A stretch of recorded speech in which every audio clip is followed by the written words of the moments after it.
Welcome back, grade 9.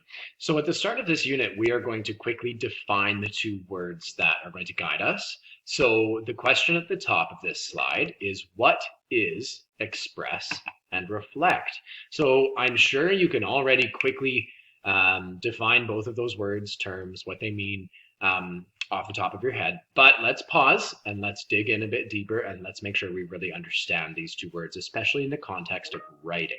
Okay, so what we need to do is take a look at first what the writer does for those two concepts. So just here on the side, the writer expresses or reflects on their own life or experiences. So that's pretty straightforward. Okay, so we express and reflect by expressing and reflecting.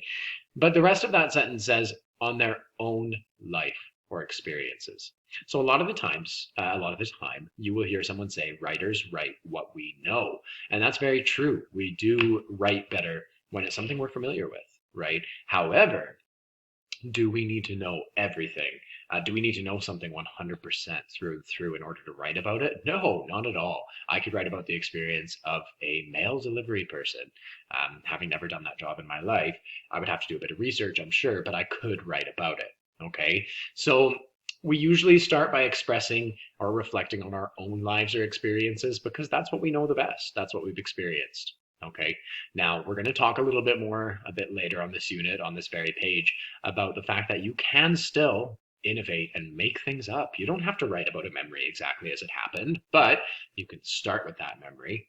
Going to the hockey rink with mom and dad, you can launch into that memory and gather all the information you can from your memories, and then you can start to tell a story and you can start to make things up. So we start by reflecting, expressing or reflecting on our own life or experiences. So we express the things that happen to us. We reflect on on uh, on the impact it had. So I'm getting ahead of myself now. I'm giving you a hint as to the definitions of these two terms.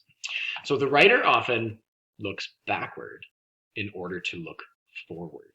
Okay, so we're looking back, we're reflecting on this experience in order to think how our future may go or how things might go, if this decision comes up again or whatever. There's a little quote there right below it to help us out. So we do not learn from experience.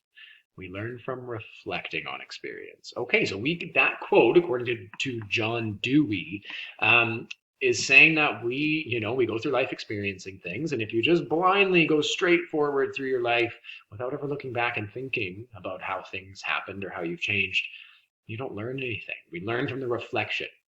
Okay, so now we might be getting a bit closer to defining those two terms. So we know what a writer does when they express and reflect. Okay, so now let's look specifically at express writing. What does it mean to express yourself when writing?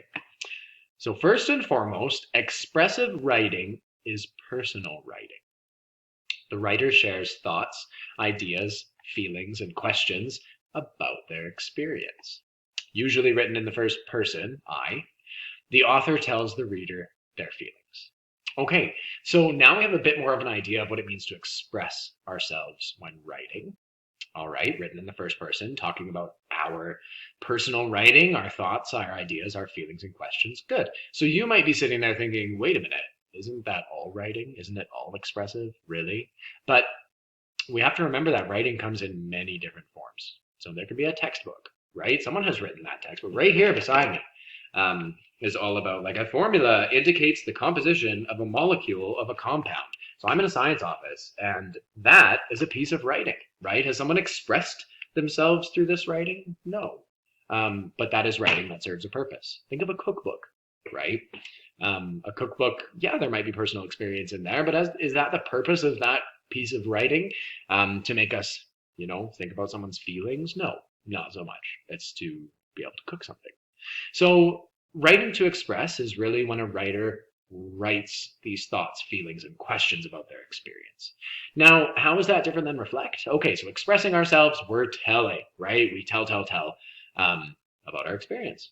Okay, so that's expressing, where the reflective piece comes in.